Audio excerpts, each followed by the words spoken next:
Discovery of neutron में आप note करेंगे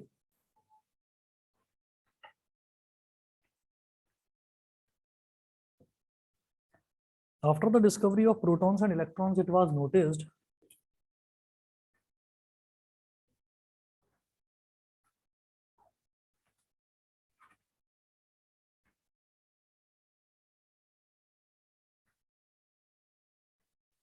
after the discovery of protons and electrons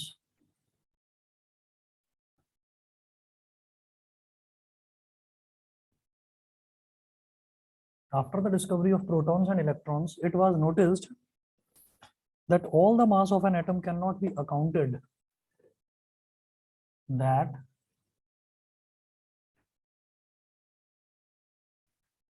all the mass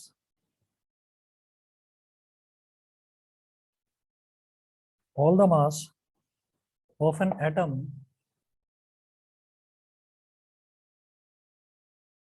of an atom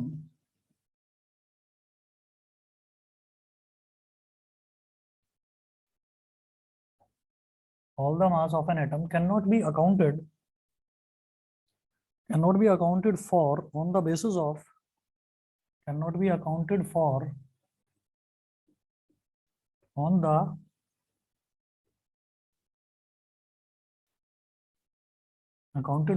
the basis of only protons and electrons present in it. Only protons and electrons present in it.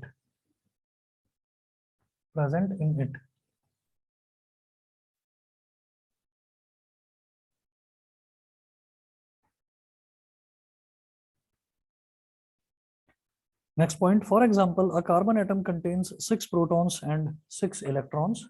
For example,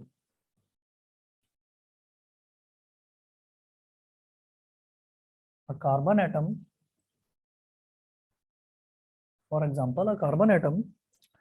contains 6 protons and 6 electrons. Contains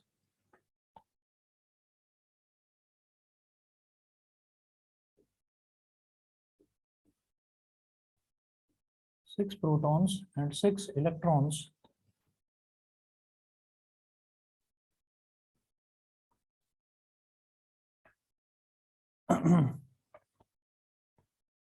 Full stop.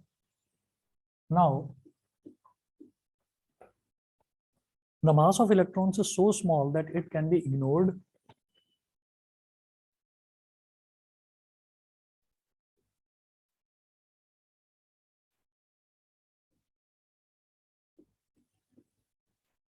Is so small that it can be ignored. So the atomic mass of carbon should be only 6U.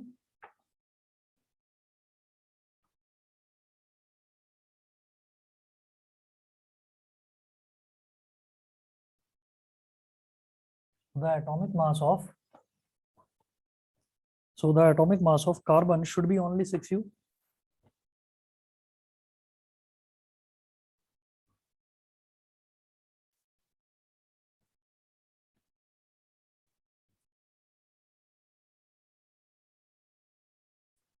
Should be only 6U, which is the mass of 6 protons.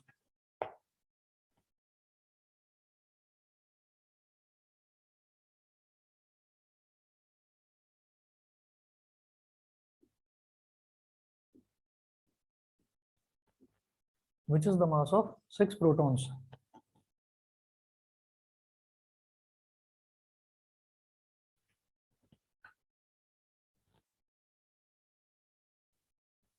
Next point. This, however, is wrong because the actual atomic mass is wrong because actual the actual atomic mass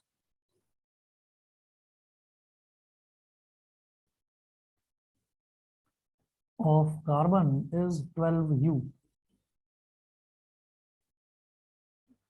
Of carbon is 12U.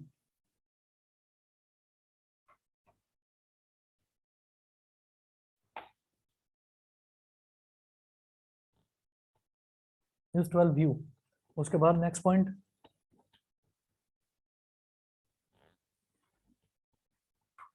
Note करेंगे.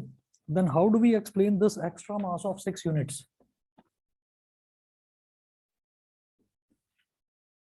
Then how do we explain this? How do we explain? Online वालों को दिखाई दे रहा है बेटा, बताइए. Yes, sir. Yes, sir. Okay, then how do we explain this extra mass of 6 units? Question mark. This problem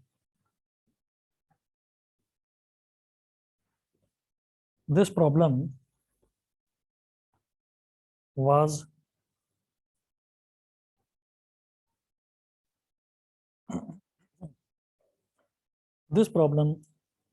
solved by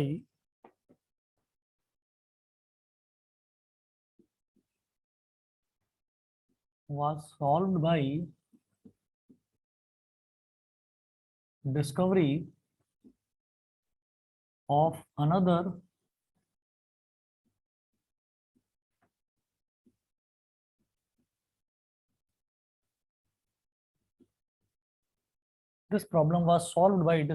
another subatomic particle by James Chadwick. Chadwick,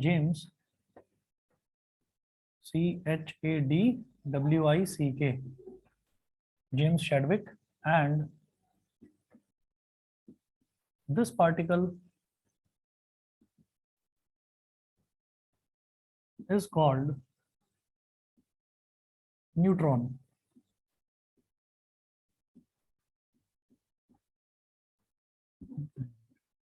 अब ध्यान दीजिएगा, जिन बच्चों को कल समझ में नहीं आया था, ये आपने नोट कर लिया है. और कुछ चीजें जैसे आप नोट करते हैं, हमारा नोट करवाने का पर्पज ही ये है कि कुछ चीज जो हम लिखते हैं तो लिखते लिखते भी हमको दिमाग में बैठ जाती है, हमको याद हो जाती हैं कुछ चीजें. तो जैसे कल भी मैंने एक्सप्लेन करा था न्यूट्रॉन के बारे में कि कोई भी जो सब एटॉमिक पार्टिकल है, चाहे वो प्रोटॉन हो चाहे वो इलेक्ट्रॉन हो. अभी मैं न्यूट्रॉन की बात नहीं करता. तो हमने ये कहा था कि जब हम एटॉमिक नंबर की बात करते हैं तो जितने भी प्रोटॉन्स होते हैं, जितने भी काउंटिंग प्रोटॉन्स की काउंटिंग, जैसे मान लीजिए 6 प्रोटॉन्स हैं कार्बन के अंदर, तो कार्बन का एटॉमिक नंबर 6 के इक्वल हो जाता है. Atomic number is equal to number of protons. ठीक है. तो एटॉमिक नंबर कितना हो गया? 6. और जनरली नंबर ऑफ प्रोटॉन्स और नंबर ऑफ इलेक्ट्रॉन्स इक्वल होते हैं, उनकी काउंटिंग इक्वल होती है. अब आ जाते हैं मास पर. तो जब हम मास की बात करते हैं तो हम ये जानते हैं कि कोई भी एलिमेंट हो उसमें जितने प्रोटॉन्स होंगे उतने ही इलेक्ट्रॉन्स होंगे. हर एलिमेंट में ये नियम है कि जितने भी प्रोटॉन्स होंगे उसमें उतने ही उसके अंदर इलेक्ट्रॉन्स होंगे. तो एक प्रोटॉन का मास होता है 1U.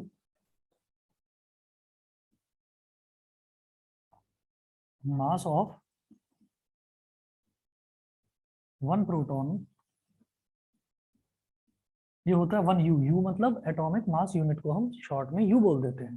ठीक है. तो एक प्रोटॉन का मास होता है 1U.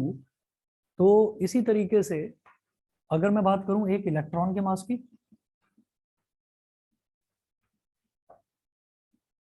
इलेक्ट्रॉन का मास इतना कम होता है कि it can be taken approximately as 0U.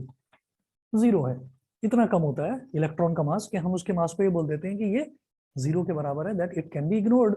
0 को तो इग्नोर करा जा सकता है. तो मैंने ये कहा कि उसके अंदर 6 प्रोटॉन्स हैं और नंबर ऑफ प्रोटॉन्स और नंबर ऑफ इलेक्ट्रॉन्स इक्वल होते हैं. ठीक है, नंबर ऑफ प्रोटॉन्स और नंबर ऑफ इलेक्ट्रॉन्स इक्वल होते हैं, ठीक है। तो 6 प्रोटॉन्स हैं तो 6 ही इलेक्ट्रॉन्स होंगे, तो 6 प्रोटॉन्स का मास कितना हो गया, जब एक प्रोटॉन का मास 1u है तो 6 प्रोटॉन्स का कितना हो गया 6u, ठीक है। और जब एक इलेक्ट्रॉन का मास 0 है तो 6 इलेक्ट्रॉन्स का मास भी 0 ही होगा। तो जब उसके अंदर प्रोटॉन्स और इलेक्ट्रॉन्स ही हैं, अभी तक न्यूट्रॉन की डिस्कवरी नहीं हुई, जब उसके अंदर प्रोटॉन्स और इलेक्ट्रॉन्स ही हैं तो उसका मास तो 6u होना चाहिए था ना, समझ गए कि नहीं।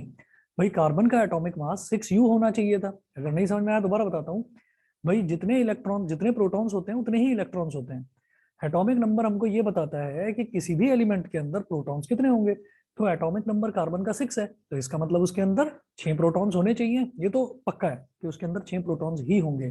पहली चीज, जितने प्रोटॉन्स होते हैं जनरली, जनरली मतलब 99% ऑफ द टाइम्स, कुछ एक्सेप्शंस हैं वो बाद में हम डिस्कस करेंगे इसी चैप्टर में, कि जितने प्रोटॉन्स हैं उतने ही इलेक्ट्रॉन्स हुआ करते हैं। तो 6 प्रोटॉन्स हैं तो 6 ही इलेक्ट्रॉन्स होंगे, लेकिन इलेक्ट्रॉन का मास इतना कम होता है कि इट कैन बी इग्नोर्ड, तो इलेक्ट्रॉन का मास हो गया 0u। एक इलेक्ट्रॉन का 0u, तो जो 6 इलेक्ट्रॉन्स हैं उनका भी 6 इंटू 0 यानी कि 6u 0u हो जाएगा, ठीक है। एक प्रोटॉन का मास 1u, तो 6 प्रोटॉन्स का मास 6u, तो मास तो उसका 6u होना चाहिए, ठीक है। क्योंकि यहाँ पर ये बोल रहे हैं, so the atomic mass of carbon should be only 6u, 6u होना चाहिए, which is the mass of 6 protons, जो कि 6 प्रोटॉन्स का मास है। This however is wrong because the actual atomic mass of carbon is 12u, क्योंकि actual में मास उसका 12u होता है। तो अगला है, then how do we explain this extra mass of 6 units, तो जो एक्स्ट्रा मास है 6 यूनिट्स वो किसका है, न्यूट्रॉन्स का। This was explained bye discovery of another सब एटॉमिक पार्टिकल, और उस सब एटॉमिक पार्टिकल को हम बोल देते हैं क्या, न्यूट्रॉन, ठीक है। तो वो जो एक्स्ट्रा मास है वो किसका है, वो एक्स्ट्रा मास एक्स्ट्रा न्यूट्रॉन्स का है। तो हम ये बोलेंगे कि कोई भी सब एटॉमिक पार्टिकल हो उसका मास 1u होगा, इलेक्ट्रॉन्स को छोड़ के। इलेक्ट्रॉन्स का मास बहुत कम होता है तो उसको 0 मान लेते हैं। तो हमने ये कहा कि अगर उसके अंदर 6 प्रोटॉन्स हैं तो उसके अंदर 6 ही न्यूट्रॉन्स रहे होंगे, और एक न्यूट्रॉन का मास भी 1u के ही बराबर होता है। तो दिस इज हाउ, इसके अंदर कोई डिस्चार्ज ट्यूब नहीं ली गई, किसी तरीके की कोई गैस लो प्रेशर पर नहीं ली गई, कोई कैथोड नहीं, कोई एनोड नहीं। क्यों, क्योंकि न्यूट्रॉन की बात है। न्यूट्रॉन क्या है, न्यूट्रॉन एक न्यूट्रल एटॉमिक पार्टिकल है, एक न्यूट्रल पार्टिकल है, तो न्यूट्रल ना तो पॉजिटिव होगा या ना नेगेटिव होगा। तो इसका मतलब वहां पर हमने कोई भी डिस्चार्ज ट्यूब ली नहीं ली, कोई एक्सपेरिमेंट नहीं करा, कुछ नहीं करा। ये उसने एक हाइपोथेसिस बनाई जो बाद में जाके रूल बन गया और बाद में जाकर लॉ बन गया, ठीक है। तो न्यूट्रॉन्स की डिस्कवरी इस तरह से जस्टिफाई करी गई, और अभी तक भी यही माना जाता है कि न्यूक्लियस के अंदर प्रोटॉन्स जितने भरे होते हैं उतने ही उसके अंदर न्यूट्रॉन्स होते हैं, समझ गए, ठीक है। बताइए भाई, सभी को क्लियर, ऑनलाइन वाले बच्चे बताएं, समझ गए। Yes sir, yes sir, yes ठीक है, सर। ठीक है जी। उसके बाद देखिएगा, फिर नेक्स्ट टॉपिक आप डालें स्ट्रक्चर ऑफ एटम। अब क्या है कि जैसे हमने तो एटम का स्ट्रक्चर क्या पढ़ा, कि जो एटम है, एटम में सेंटर में एक न्यूक्लियस होगा, उसके चारों तरफ गोल गोल गोल गोल शेल्स होंगी, ऑर्बिट्स होंगे, उन ऑर्बिट्स में इलेक्ट्रॉन्स रिवॉल्व कर रहे होंगे। ये कहलाती है मॉडर्न थ्योरी। ये मॉडर्न थ्योरी है, मतलब मॉडर्न थ्योरी मतलब modern times, we are living in modern times. तो ये जो एरा है, इस एरा में हम यही पढ़ रहे हैं कि जो न्यूक्लियस है, न्यूक्लियस के चारों तरफ शेल्स में, ऑर्बिट्स में इलेक्ट्रॉन्स रिवॉल्व करते हैं। लेकिन क्या यही थ्योरी थी शुरुआत में, हम कहेंगे नहीं। सबसे पहले एटम का स्ट्रक्चर समझाने के लिए सबसे पहली थ्योरी दी थी रदरफोर्ड ने। तो हम पहली थ्योरी से स्टार्ट करेंगे, और ये दोनों तीनों थ्योरीज जो है हमारे सिलेबस में, तो पहले हम देखेंगे, हेडिंग डालिएगा, सॉरी रदरफोर्ड कह रहा हूँ, रदरफोर्ड ने सेकंड दी थी, फर्स्ट दी थी थॉमसन ने। हेडिंग डालिएगा, Thomson's model of atom.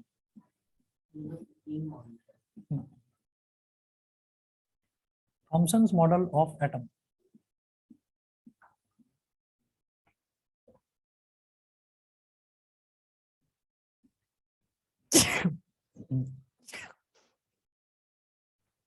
Thomson's model of atom.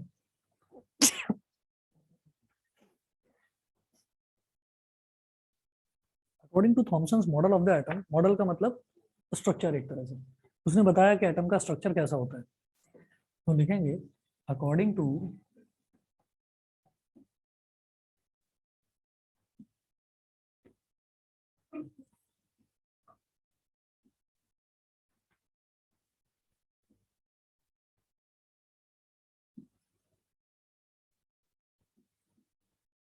According to Thomson's model of atom, first point, an atom consists of a sphere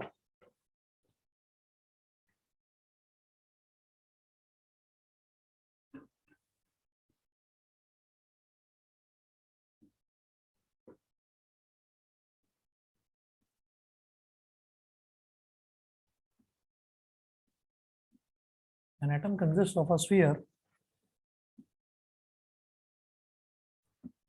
an atom consists of a sphere or ball of positive charge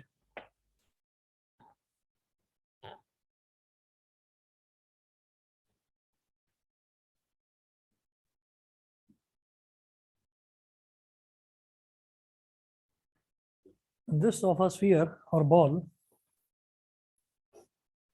of positive charge with negatively charged electrons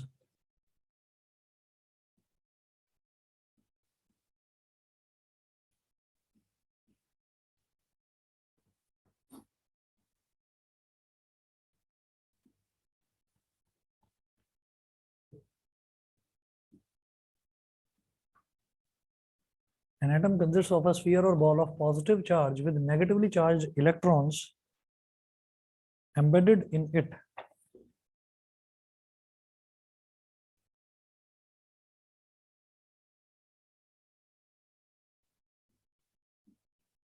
Embedded in it. उसके बाद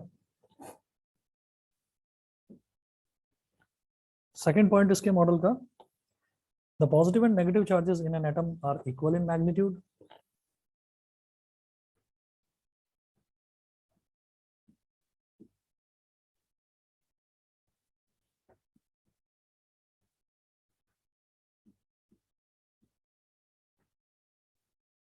The positive and negative charges in an atom are equal in magnitude. In an atom,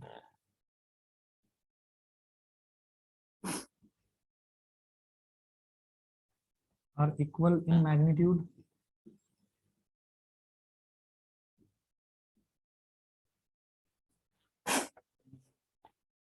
Are equal in magnitude, comma, due to which an atom is electrically neutral.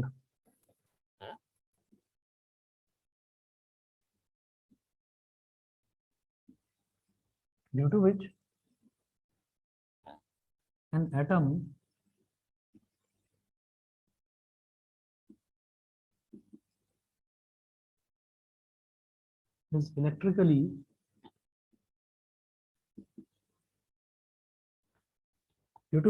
is electrically neutral, full stop. It has no overall positive or negative charge.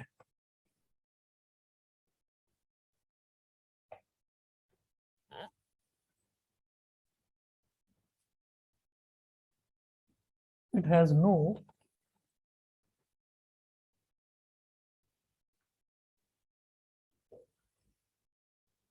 overall positive or negative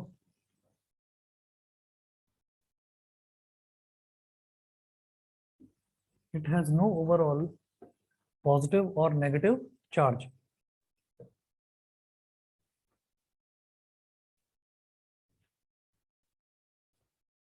ठीक है, Thomson's model of atom was like this. उसने ये बोला कि जो atom है, atom में positive और नेगेटिव चार्ज होते हैं, और पॉजिटिव चार्जेस के बारे में उसने ये बताया कि एक ना बहुत बड़ी बॉल होती है, और वो जो बॉल है वो पूरी की पूरी बॉल जो है वो पॉजिटिव चार्ज की बॉल होती है, और उस पॉजिटिवली चार्ज बॉल पर जो इलेक्ट्रॉन्स हैं वो एम्बेडेड होते हैं. एम्बेडेड मतलब जैसे पिन होती है ना, पिन, तो पिन की तरह जैसे उसको जगह जगह जगह जगह उसके अंदर लगा रखा हो, एम्बेड कर रखा हो.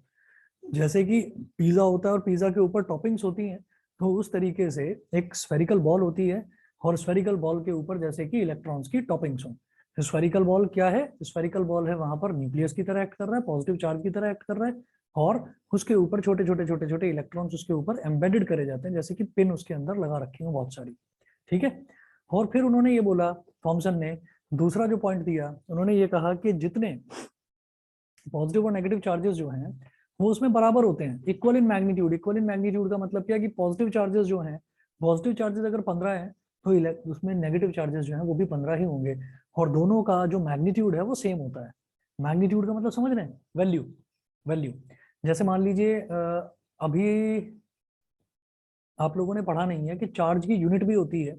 चार्ज की यूनिट को बोलते हैं कूलम्ब, COULOMB, कूलम्ब चार्ज की यूनिट होती है। जैसे फोर्स की यूनिट होती है ना न्यूटन, इसी तरह से चार्ज की भी यूनिट होती है कूलम्ब।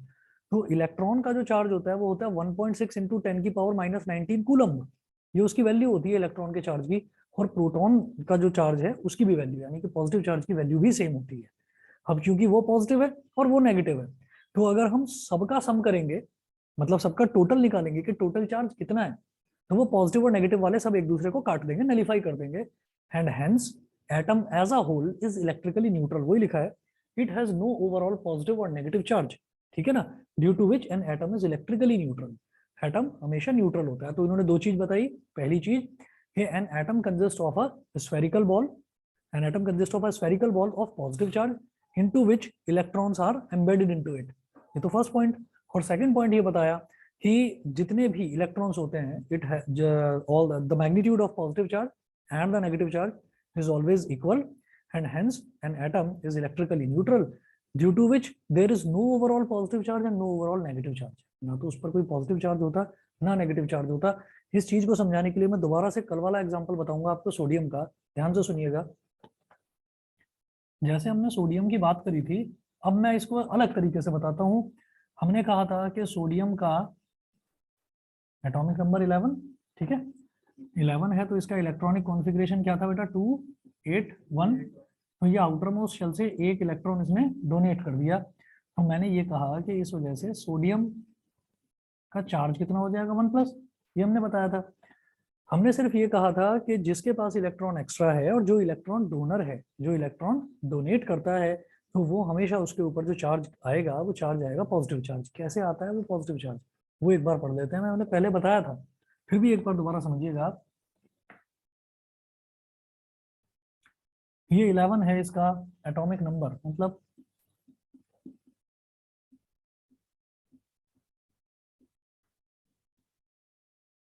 नंबर ऑफ प्रोटॉन्स कितने हो गए, 11, ठीक है। जो एटॉमिक नंबर होता है वही नंबर ऑफ प्रोटॉन्स होते हैं।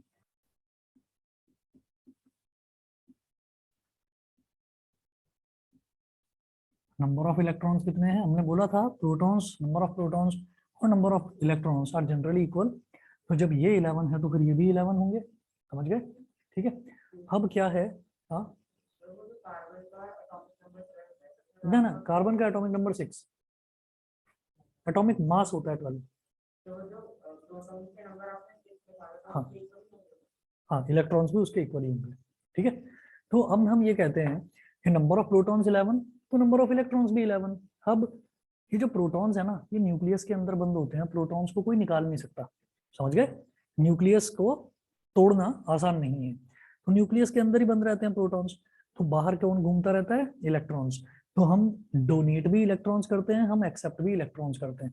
तो यहाँ पर 11 है, तो ये जो 281 है, तो ये इलेक्ट्रॉन्स की कॉन्फ़िगरेशन है, इलेक्ट्रॉनिक कॉन्फ़िगरेशन मतलब इलेक्ट्रॉन्स की कॉन्फ़िगरेशन।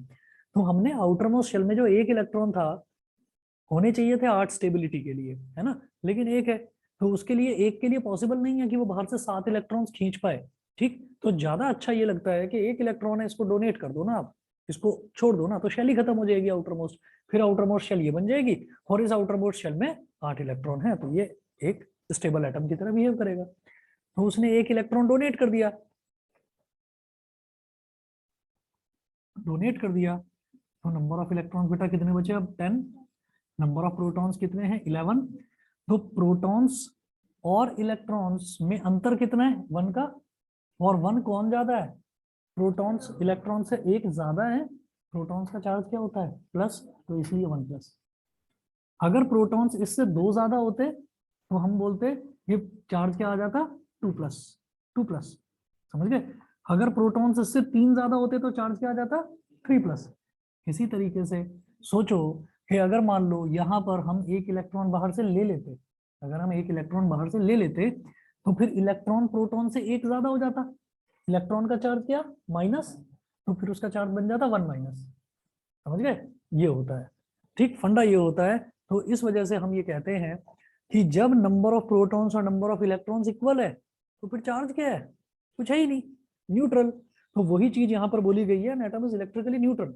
तो थॉमसन ने शुरुआत में ये थ्योरी, जब बिल्कुल इलेक्ट्रॉन्स की, प्रोटॉन्स की, न्यूट्रॉन्स की डिस्कवरी हुई थी, तो थॉमसन ने ये बताया ही नहीं था। तब उस टाइम तक किसी को पता ही नहीं था, क्योंकि उतना ज्यादा आगे एडवांसमेंट साइंस में हुआ ही नहीं था। तो तब तक सिर्फ ये पता था कि भाई ये प्रोटॉन्स हैं, ये इलेक्ट्रॉन्स हैं। शेडविक ने बताया कि भाई सिर्फ प्रोटॉन्स और इलेक्ट्रॉन्स नहीं, न्यूट्रॉन्स भी होते हैं। और तब तक ये नहीं था कि हम इलेक्ट्रॉन्स को दे भी सकते हैं और ले भी सकते हैं। तो इलेक्ट्रॉन्स का ट्रांसफर तब तक स्टडी नहीं करा गया था। अब आगे चलते हैं, यहाँ तक क्लियर है? कार्बन का इलेक्ट्रॉन कॉन्फ़िगरेशन होगा 2 4, तो 4 देगा 4 देगा। बहुत बढ़िया। सिलिकॉन का बताएंगे क्या होता है एटॉमिक नंबर?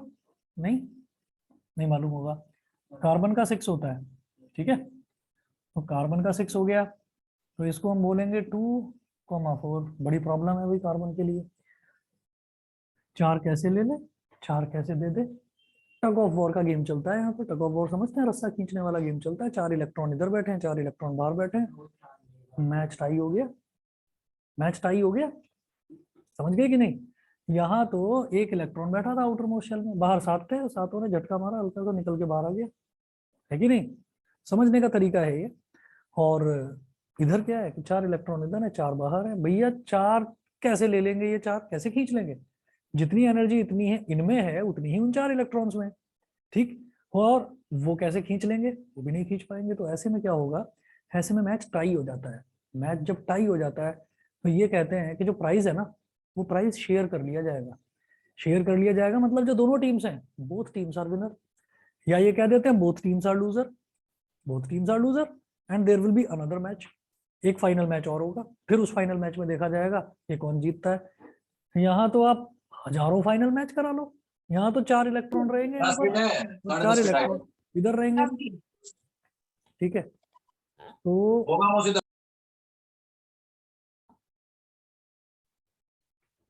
4 इलेक्ट्रॉन्स हैं, तो यहाँ पर तो हमेशा टाई ही होगा। तो टाई होने के केस में हम क्या करते हैं, शेयरिंग होती है। शेयरिंग ऑफ इलेक्ट्रॉन्स हम अभी नहीं पढ़ेंगे, अभी नहीं पढ़ेंगे, 10th क्लास में पढ़ना है। कार्बन का केस इतना इंटरेस्टिंग है कि कार्बन एंड इट्स कंपाउंड्स करके एक चैप्टर ही अलग है 10th क्लास में, समझ रहे? हमने कोई भी, आप आगे तक भी पढ़ेंगे, मैं इसमें केमिस्ट्री में आप आगे अगर फर्दर क्लासेस में भी देखेंगे, कार्बन ही एक अकेला ऐसा है जिसको अलग से पढ़ा जाता है। एक कार्बन एक एलिमेंट अकेला ऐसा है जिसको अलग से पढ़ा जाता है, बाकी कोई एलिमेंट नहीं है ऐसा। हाइड्रोजन पर स्टडी चल रही है बहुत ज्यादा, वो अलग से नहीं पढ़ा जाता। फिर जब आप 12th क्लास में पहुंचेंगे तो कार्बन का मतलब केमिस्ट्री की टोटली, जैसे मतलब केमिस्ट्री भी है वो 3 पार्ट्स में डिवाइडेड है, ऑर्गेनिक, इनऑर्गेनिक और फिजिकल केमिस्ट्री। तो जो ऑर्गेनिक केमिस्ट्री है वो सारी कार्बन की ही है, ठीक। तो ये कार्बन का जो खेल है इसको आसानी से हम करेंगे। फिलहाल ये है कि ना ये देता ना ये लेता, ये 4 इलेक्ट्रॉन्स एक जगह रख दिए जाते हैं। 4 इलेक्ट्रॉन ये रख भी दी, यहाँ से एक जगह रख दिए जाते हैं, मतलब इसने डोनेट नहीं करे किसी को। और जो बाहर 4 इलेक्ट्रॉन्स थे उन्होंने भी अपने 4 इलेक्ट्रॉन्स यहाँ रख दिए, 4 + 4 8 हो गया। तो ये 4 इलेक्ट्रॉन्स की शेयरिंग हो गई, इसलिए ये कहा जाता है कि कार्बन की वैलेंसी 4 है, ना तो प्लस है ना माइनस है। वो कोवैलेंसी कहलाती है। कोवैलेंसी, कोवैलेंसी मतलब जैसे कहते हैं ना को पैसेंजर, एक पैसेंजर के साथ में जो पैसेंजर ट्रेवल कर रहा है तो वो क्या कहलाता है, को पैसेंजर। तो वो को पैसेंजर क्यों कहलाता है कि वो पूरी जर्नी मेरे साथ शेयर कर रहा है, पूरी जर्नी मेरे साथ शेयर कर रहा है, तो इस वजह से हम उसको को पैसेंजर बोल देते हैं। सिमिलरली इस वैलेंसी को भी कोवैलेंसी बोला जाता है कि ना तो यहाँ इलेक्ट्रॉन दिया गया ना यहाँ इलेक्ट्रॉन लिया गया, यहाँ पर इलेक्ट्रॉन्स की शेयरिंग हुई है, समझ गए? तो वो कोवैलेंसी है। उसका भी थोड़ा सा पोर्शन है, किसी चैप्टर में है, वो भी पढ़ेंगे, ठीक है। लेकिन डिटेल में इसको आप 10th क्लास में करेंगे। Carbon and its compounds chapter ही अलग है, बिल्कुल चैप्टर अलग है, ठीक। चलिए, तो थॉमसन ने ये अपनी 2 थ्योरी दी। उसके बाद क्या हुआ, फिर रदरफोर्ड का एक गोल्ड फॉइल का बड़ा फेमस एक्सपेरिमेंट है।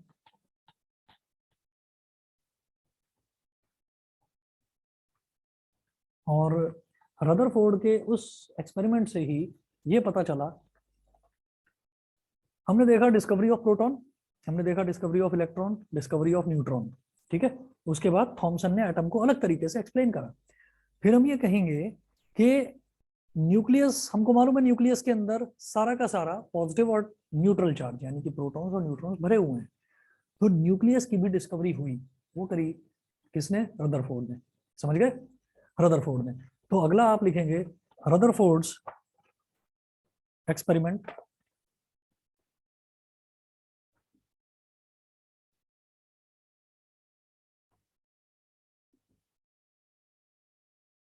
रदरफोर्ड्स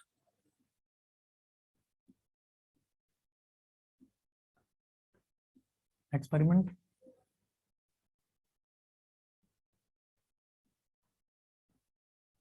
ब्रैकेट में मेंशन कीजिए discovery of nucleus. Rutherford's experiment discovery of nucleus. यहाँ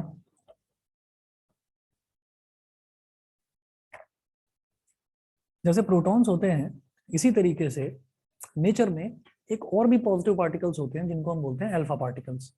डिटेल में कभी पढ़ देंगे उसको, फिलहाल जरूरत नहीं है। फिलहाल बस ये याद रखिए जैसे डबल हीलियम पार्टिकल्स हैं, लेकिन वो होते क्या है? वो पॉजिटिव पार्टिकल्स होते हैं, पॉजिटिव चार्ज पार्टिकल्स होते हैं। ठीक है, तो हम ये बोलते हैं कि जिस तरह से हमारे इलेक्ट्रॉन्स हैं नेगेटिवली चार्ज पार्टिकल्स, ऐसे ही अल्फा पार्टिकल्स होते हैं पॉजिटिवली चार्ज पार्टिकल्स। ठीक, तो रदरफोर्ड के एक्सपेरिमेंट में क्या करा गया? एक ना इसमें आप डायग्राम बनाएंगे, ये मैं इधर वाला पोर्शन मिटा रहा हूँ।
यहां मेंशन कीजिएगा एटम्स ऑफ द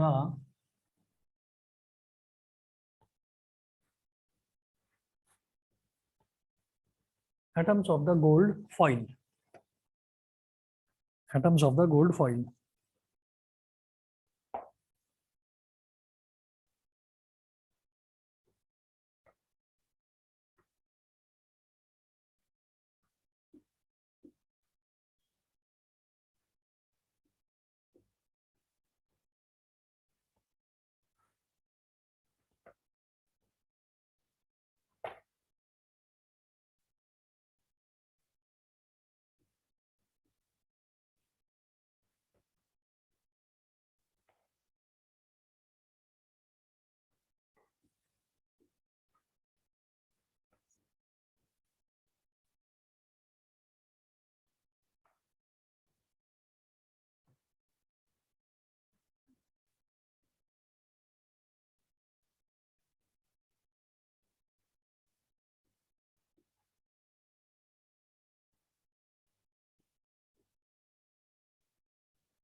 और यहाँ आप लिखेंगे इधर, ये मैंने क्या करा है, छोटा सा सर्कल बनाया और उसमें ना दो प्लस प्लस, दो पॉजिटिव साइन बना दिए। ऐसे यहाँ दूसरा छोटा सा सर्कल, दो पॉजिटिव साइन बना दिए। यहाँ पर आप लिखेंगे अल्फा पार्टिकल्स। अल्फा पार्टिकल्स क्या होते हैं? Positively charged particles.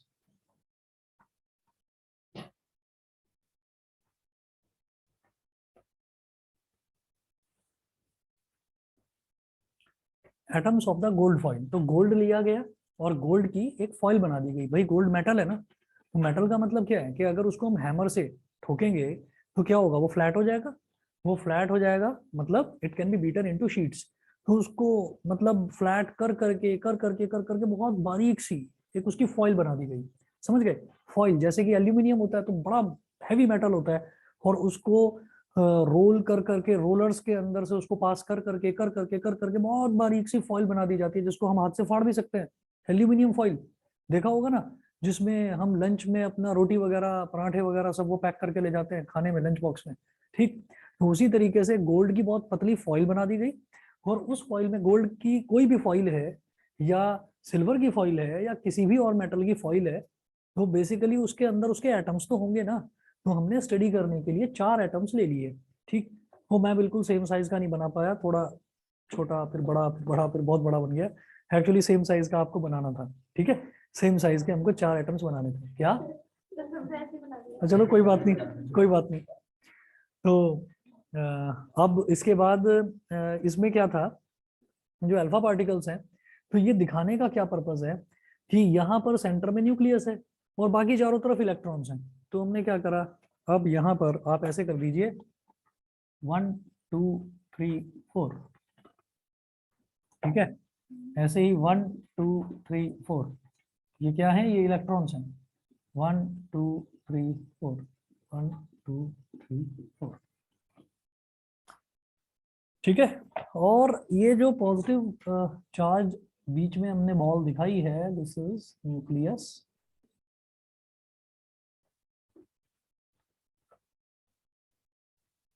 उसके बाद क्या करेंगे, देखो पॉजिटिव है तो लाइक चार्जेस एक दूसरे को ना रिपेल करते हैं, एक दूसरे को दूर फेंकते हैं, एक दूसरे को दूर फेंकते हैं, और जो अनलाइक चार्जेस हैं वो एक दूसरे की तरफ अट्रैक्ट होते हैं। तो अब देखिए जैसे ये पॉजिटिव है, तो ये पॉजिटिव चार्ज अल्फा पार्टिकल है, तो अल्फा पार्टिकल की रेज जब एमिट होगी इसमें से,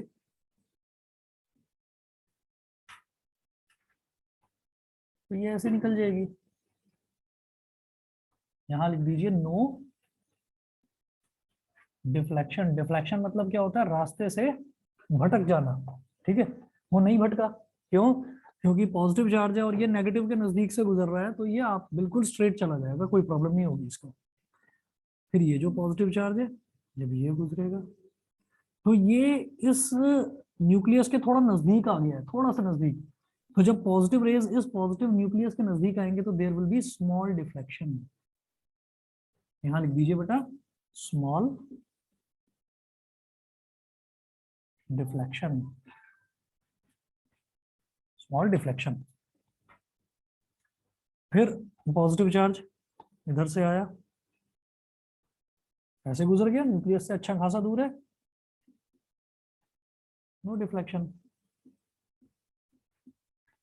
और ये जो पॉजिटिव चार्ज है ये डायरेक्ट न्यूक्लियस को ही टक्कर मार रहा है। अब ये भी पॉजिटिव है, ये भी पॉजिटिव है, तो पॉजिटिव पॉजिटिव तो एक दूसरे को रिपेल करेंगे, ठीक है।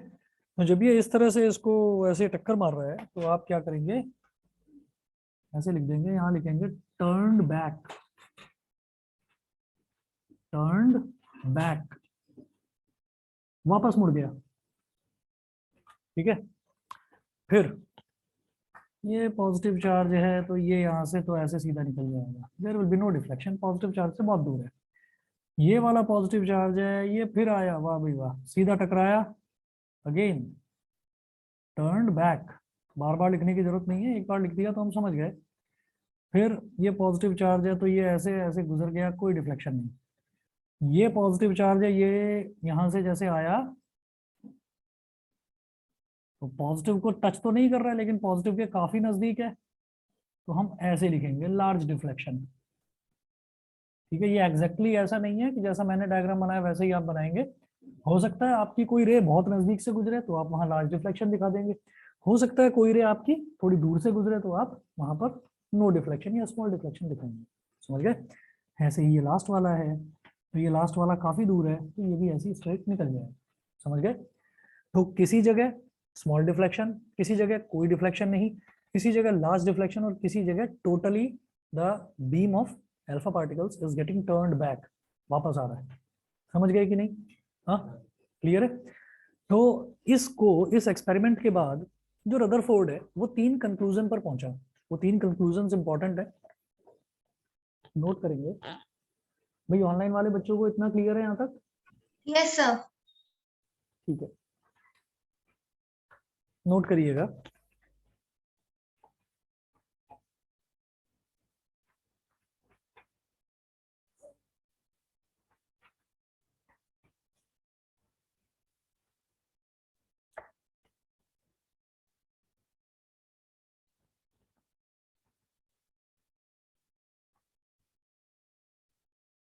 Through this experiment,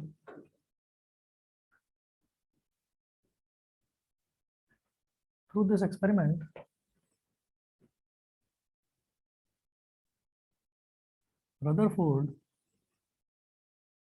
reached at the following conclusions. First, since most of the alpha particles pass straight through the gold foil,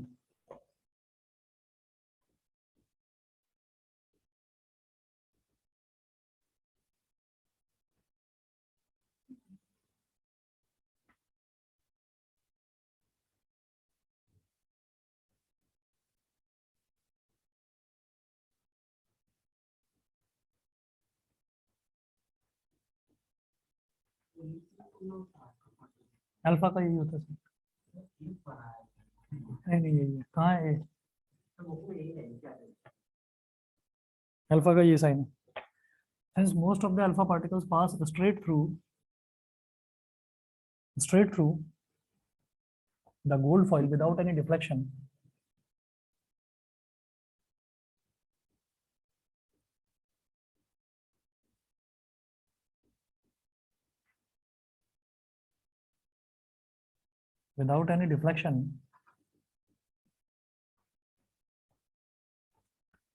comma, it shows that there is a lot of empty space in the atom.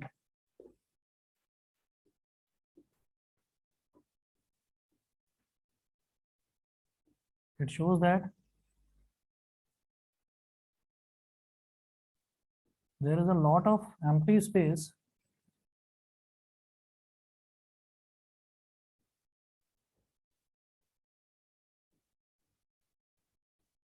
in the atom. Second conclusion क्या था Rutherford का?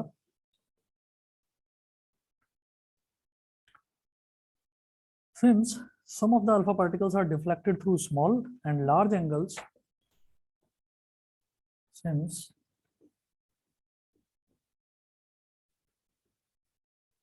some of the alpha particles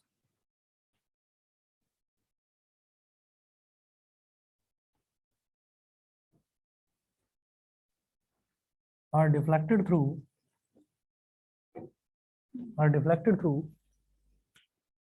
small and large angles,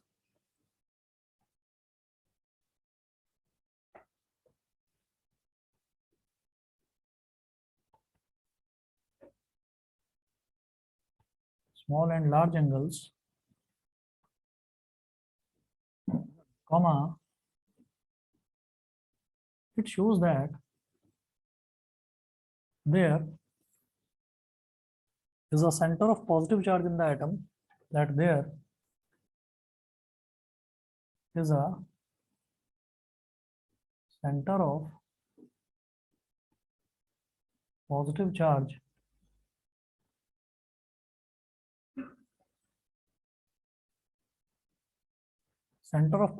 in the atom, which repels the positively charged alpha particles,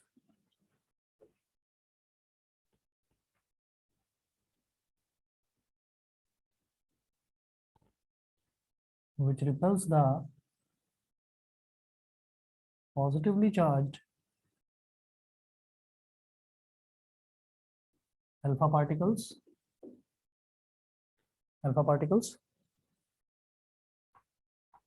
and deflects them from their original path,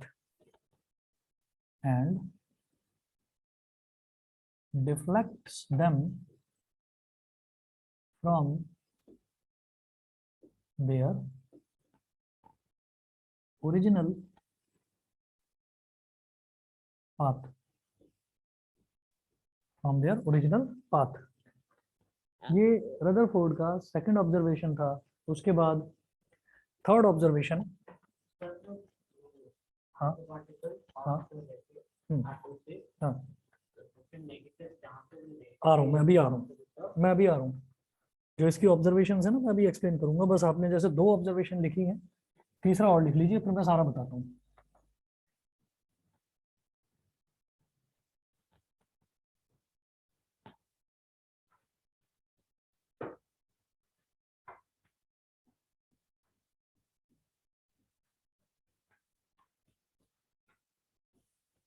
third है,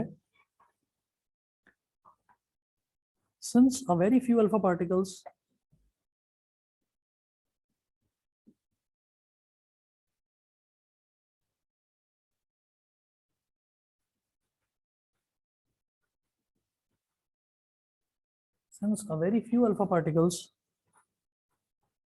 completely rebound on hitting the gold foil,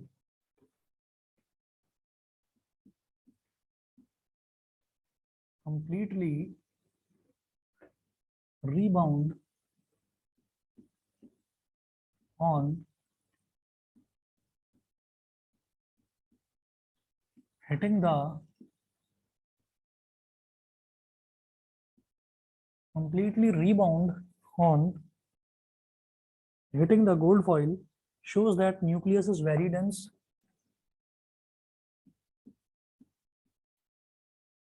shows that nucleus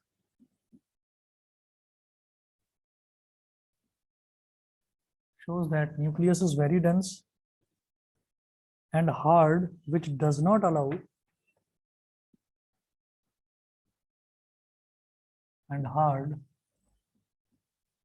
which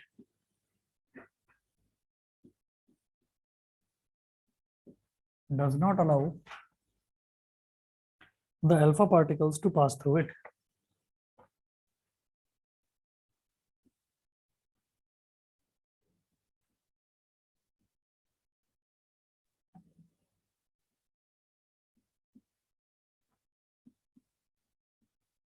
alpha particles to pass through it. देखिए उसकी ना 3 observation थी जो हम भी यहाँ पर देख रहे हैं कि ज्यादातर, जैसे ये देखिए ये वाली लाइन स्ट्रेट निकल गई, नो डिफ्लेक्शन, ये वाली लाइन भी स्ट्रेट निकल गई, नो डिफ्लेक्शन, नो डिफ्लेक्शन, इधर भी नो डिफ्लेक्शन और इधर भी नो डिफ्लेक्शन। ठीक, तो ज्यादातर जो अल्फा रेज हैं वो स्ट्रेट निकल जाती हैं, किसी तरीके का कोई डिफ्लेक्शन नहीं होता। ठीक है, तो इससे क्या समझ में आता है कि most of the atom is an empty space. उसका पहला ऑब्जर्वेशन ये था since most of the alpha particles pass straight through the gold foil without any deflection, deflection मतलब भटकना, मतलब वो straight निकल रही है, वो कहीं deflect नहीं हो रही है। It shows that there is a lot of empty space in the atom। इससे ये पता चलता है कि एटम में ज्यादातर जो स्पेस है वो एम्प्टी है। ठीक है, तो पहली ऑब्जर्वेशन उसकी ये थी, उसने ऑब्जर्व करा और उससे एक कंक्लूजन पर पहुंचा। तो पहला कंक्लूजन समझ गए। दूसरा हमने ये देखा कि कुछ अल्फा पार्टिकल्स ऐसे हैं, जैसे यहाँ स्मॉल डिफ्लेक्शन हुआ और यहाँ पर लार्ज डिफ्लेक्शन हुआ। ठीक है, तो हमने देखा इधर स्मॉल डिफ्लेक्शन, इधर लार्ज डिफ्लेक्शन, तो कई जगह स्मॉल डिफ्लेक्शन, किसी जगह लार्ज डिफ्लेक्शन। इससे ये पता चलता है कि जैसे ही हम सेंटर की तरफ बढ़ते जा रहे हैं तो सेंटर में शायद पॉजिटिव चार्ज सारा का सारा कंसेंट्रेटेड है। ठीक, तो जैसे जैसे हम सेंटर के नजदीक जा रहे हैं, सेंटर के थोड़ा सा नजदीक जाते हैं अगर, तो थोड़ा सा डिफ्लेक्शन होता है, सेंटर के ज्यादा नजदीक जाते हैं तो ज्यादा डिफ्लेक्शन हो जाता है। तो इसका मतलब क्या है कि सेंटर पर सारा का सारा पॉजिटिव चार्ज है, तो इसी वजह से वो पॉजिटिव ही तो इन पॉजिटिव अल्फा पार्टिकल्स को डिफ्लेक्ट कर रहा है। समझ गए, क्लियर है। तो वो दूसरा इन्होंने बोला, since some of the alpha particles are deflected through small and large angles, it shows that there is a centre of positive charge in the atom which repels the positively charged alpha particles and deflects them from their original path। ये जैसे जैसे हम थोड़ा भी centre की तरफ जाते हैं तो थोड़ा सा डिफ्लेक्शन हो जाता है अल्फा पार्टिकल्स का, हम सेंटर की तरफ ज्यादा जाते हैं तो ज्यादा डिफ्लेक्शन हो जाता है। इसका मतलब there is a centre of positive charge, centre में पॉजिटिव चार्ज है जिसकी वजह से वो इन पॉजिटिव चार्जेस की पाथ को, रास्ते को डिफ्लेक्ट कर रहा है उनके ओरिजिनल पाथ से। समझ गए। थर्ड कंक्लूजन क्या था कि since a very few alpha particles completely rebound on hitting, rebound का मतलब टर्न्ड बैक, जैसे एक तो ये है एक ये है, तो ये जो पूरी तरीके से टर्न बैक होते हैं तो इसका मतलब क्या है कि वो सीधा सीधा सेंटर पर ही जाकर स्ट्राइक कर रहे हैं। और सेंटर में क्या है, सेंटर में एक ऐसा पॉजिटिव चार्ज है, इतना कंसंट्रेटेड पॉजिटिव चार्ज है कि वो पॉजिटिव चार्ज बहुत डेंस है और वो किसी भी दूसरे पॉजिटिव चार्ज को वहां से पास ही नहीं होने देगा, क्योंकि like charges repel each other. A very few alpha particles completely rebound on hitting the gold foil shows that nucleus is very dense and hard, बहुत dense है, बहुत hard है, which does not allow the alpha particles to pass through it. वो alpha particles को अपने अंदर से पास होने ही नहीं देगा. ठीक है, तो 3 conclusion. पहला, most of the space in an atom is empty. ठीक है. दूसरा, there is a center of positive charge in any atom, there is a center of positive charge. और third, nucleus is very hard and nucleus is very dense. ठीक है, तो ये इसकी जो ये ऑब्जर्वेशंस थी, इन ऑब्जर्वेशन से पता चला ये 3 कंक्लूजन. ठीक है, और इसी तरीके से ये जो सेंटर बहुत ज्यादा डेंस था, उसी सेंटर को उसने क्या बोल दिया, न्यूक्लियस. तो इसी में एक लाइन लिख लें, दिस इज हाउ